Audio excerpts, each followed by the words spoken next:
And here he is, Vern, my trusty associate and researcher at Noel's World of Whiskey. How you doing, Vern? Good to see you made it. And of course, Sparky. He is my master taster. Oh, Sparky, I see you've been into it a little bit early. Hope you're in good enough shape for the review. I've got a long review ahead of us here, so maybe we better take it easy here.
Hello folks, welcome to Noel's World of Whiskey. And yes, I just got back down from the hill. I was doing some Nordic. I haven't been doing any downhill lately. I've been getting a good workout, so I can say I'm a little bit tired, but I've got enough energy to do Balvenie. So Balvenie is a bottle that I've had a couple of Balvenies.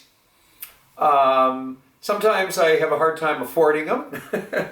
I really like Balvenie. I like David Stewart's work. I have a high respect for him as a master blender distiller. He is a legend. He is the guy that got this the wood finishing started. I mean, when he started finishing whiskeys and wood, it had never been heard of before. So he's a pioneer in cask finishing. So I'm always willing to explore his whiskeys, but he does have he has another fellow that worked with him for many years that is slowly taking over the position, and I'm trying to think of his name, but anyways, I should know it.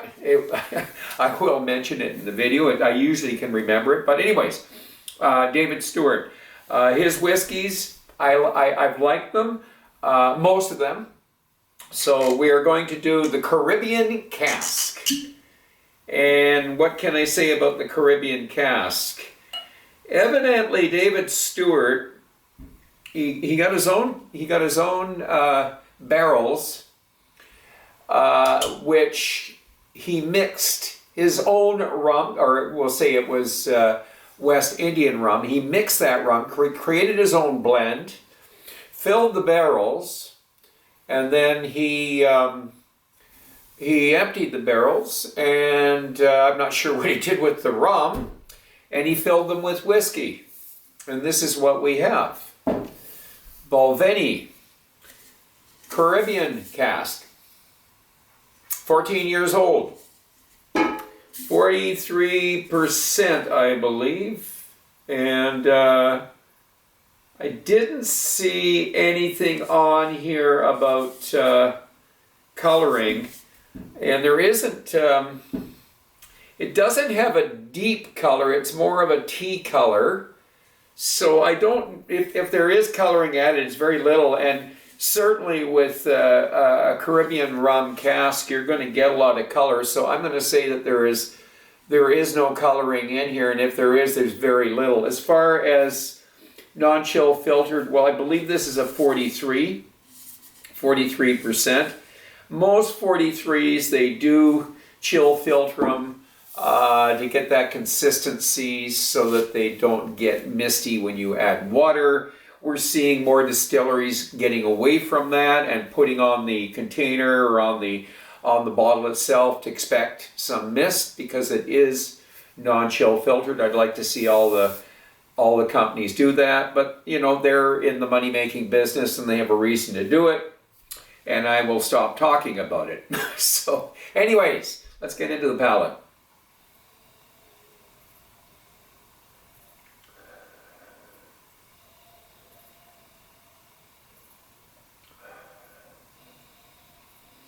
Well, that's typical of a Balvenie, that you get sweet notes right off the bat, fruit, lots of fruit, and I'm going to say the honey comes in, toffee, the word papaya, haven't used that one for a while, papaya, because that's what I suddenly got, was a bit of papaya. But that is the, I'm sort of thinking West Indies right now, and kind of thinking fruit from the West Indies. Of course, to distinguish the rum, I'm smelling sherry, and I have in the past, I mean, obviously I've drank some of this, and I have, I have nosed it before. And I have gotten a little bit of the rum, so we'll just be patient and let it come. Raspberries, mangoes, and we're getting some of the malt, toasted malt there. A wee bit of the wood coming in, but maybe a little touch of that rum starting to show up. Cinnamon. Yeah, cinnamon and maybe some oak. Yeah, get the nose away from it there. So the story behind this again is, I think they did 12 years in the bourbon cask, if I remember rightly, and also they had some Oloroso cask, sherry casks. And then, of course, it was finished for those 2 more years on those Caribbean rum casks. And again, the rum it was selected by David Stewart and blended, and then he filled the casks. And then when he emptied them, he filled the casks with whiskey. So there's a little bit of work involved there, and I can see why things are a little pricier with Balvenie, because he does do some pretty extraordinary stuff. I mean, he is the fellow that really founded cask finishing. If there was anybody else that did it, it was certainly nobody knew about it. So he was the guy, basically, when he was doing it, nobody was doing it, and it wasn't even heard of. So, and of course, Balvenie is related to Glenffidich, which is part of the William Grant and Sons. So, yeah, they've got a couple, younger distilleries. I think they got Gurvan, that's a grain distillery. They own that. And Kinvany is one of the newer ones in Dufftown. It's a malt distillery.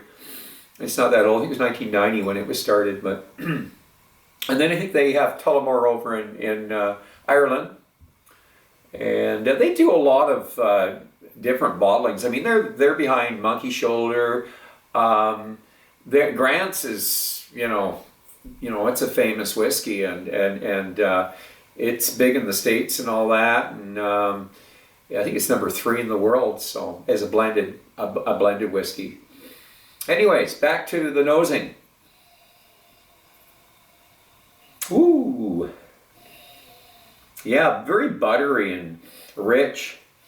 Vanilla. There's our bourbon casks. More raspberries and probably blackberries.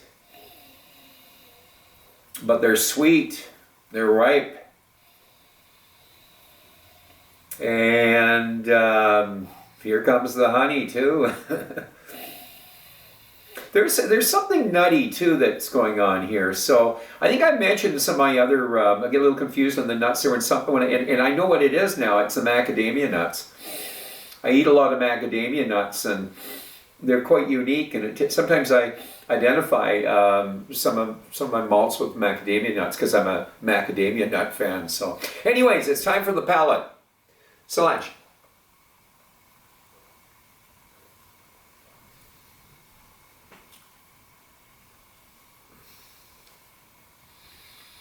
First thing I'm going to say, it tastes like another one. Rich. Oh, so much vanilla. Honey, raisins, toffee.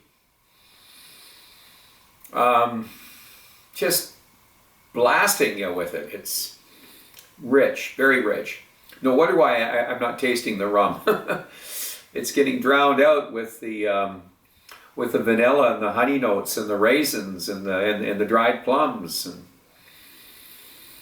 there's some stewed fruit there too. You know, I got oh boy, raspberry crumble, and now we're getting the tropical fruits. You know, I talked about papaya and pineapple, but it's really ripe, very sweet pineapple. And boy, it's gonna have to be another one.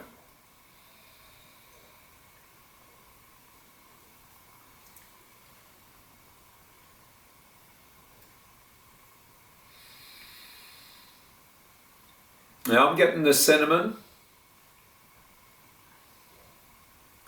and a bit of the spices, so I'm getting some wood. It is a 14-year-old, and the wood is coming through. And I think just a bit of that rum is starting to come through. And you would just be patient, it'll come through. And you know what, the rum might be something that it adds to the to the whiskey, and we're trying to distinguish the rum, but the rum adds to it and can be quite easily amplifying the sherry notes and the berry notes and the honey and the vanilla. That's how I think. I'd like to have a conversation with David Stewart. I'm certain he's got the answer. So I read some of the reviews.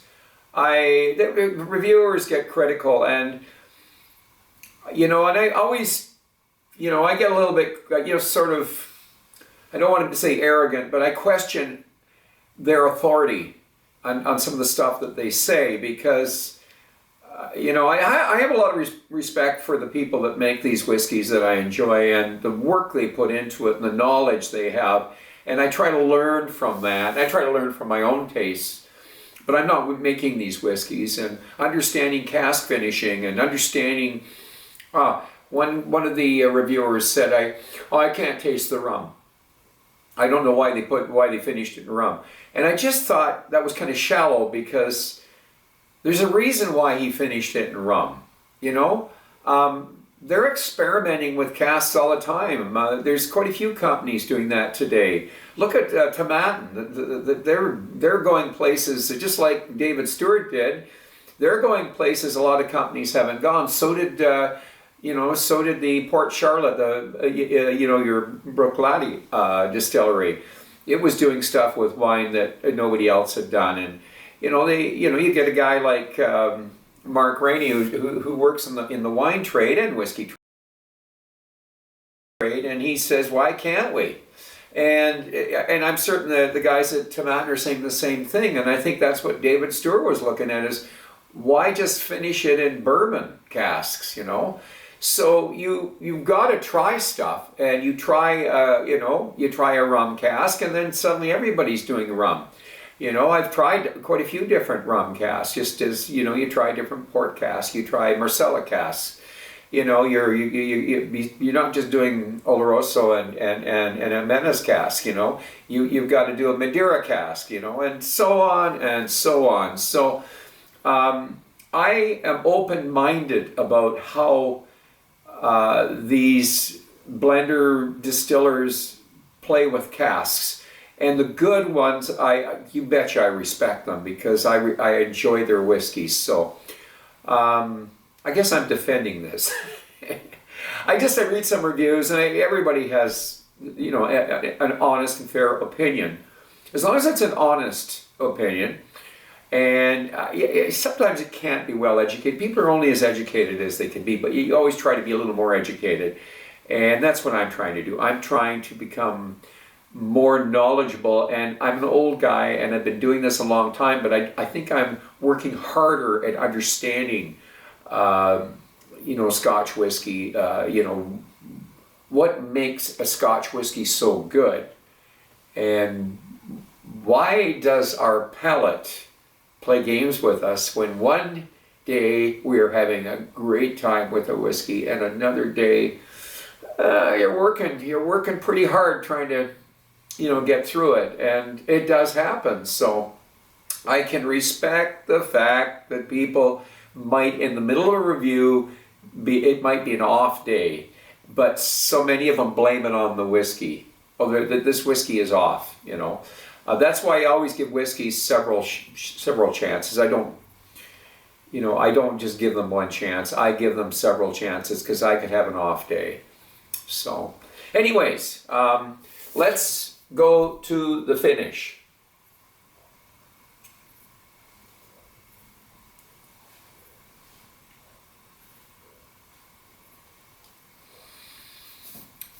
Well, chocolate. It was inevitable. Chocolate. And something little on the side of tobacco in the background. Yeah, a little bit of tobacco. Spice. Tobacco to me is like a spice, by the way. When I say tobacco, that's how I interpret it. I don't know how other people are interpreting it, but when I taste something that has a bit of a tobacco taste, it's more spice, that's all. And I'm not criticizing it. It's an okay thing. It's not overpowering, it's not dominating. Cinnamon. I got a couple of definitely a little bit stronger spices there. Maybe it's the nutmeg.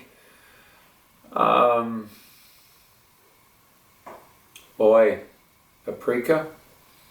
That's a strange one. But some of the meats, some of the cold cuts they're finished in. I got it on the tip of my tongue, but anyways, and it's not pepperoni. Oh boy. Anyways, it'll come to me. But I'm getting some spices here, and I'm getting the wood.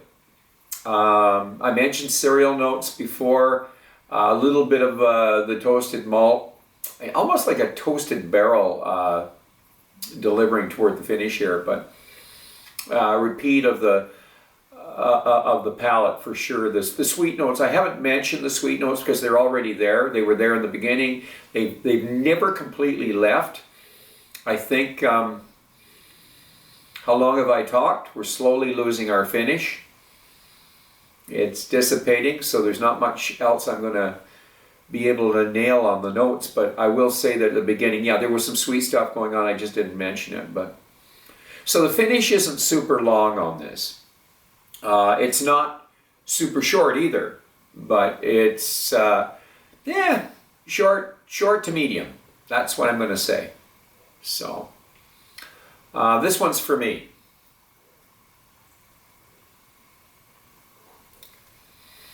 I like this whiskey.